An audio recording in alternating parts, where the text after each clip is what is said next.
ఎక్కడ ఉండాలి, ఎక్కడ తినాలి అనే మనం ఎట్లాగైతే రూమ్లు కట్టుకుంటామో ఆ రూమ్లతో సహా కట్టుకుంటాయంట చీమలు.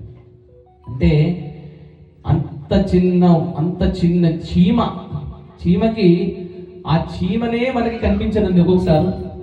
అలాంటిది ఆ చీమలో ఉన్న బ్రెయిన్ భగవంతుడు ఎలా డిజైన్ చేసి పెట్టాడో వాటన్నిటి అంటే ఒక్క విషయం గుర్తుపెట్టుకోండి, ఆ చీమలంతా యూనిటీగా అంత పెద్ద ఇల్లు కట్టగలిగాయంటే మనలాంటి మనుషులు ఇంత పెద్ద శరీరము, ఇంత అద్భుతమైన కళ్ళు, ఇంత అద్భుతమైన కాళ్ళు, చెవులు, నోరు, ముక్కు ఇవన్నీ కూడా ఇచ్చిన భగవంతుడికి మనం ఎంత పెద్ద గుళ్ళు కట్టి ఇవ్వాలి అనేది మనం ఒక్కసారి ఆలోచించాలి అందరు కూడా.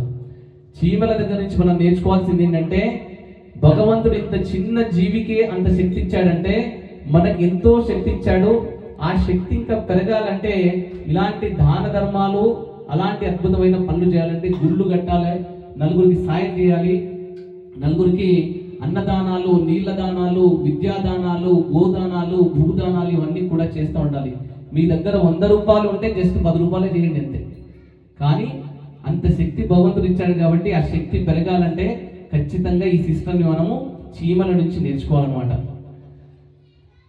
అర్థమైంది కదండి అందరికీ? శివశంకర భోలేనాథ్.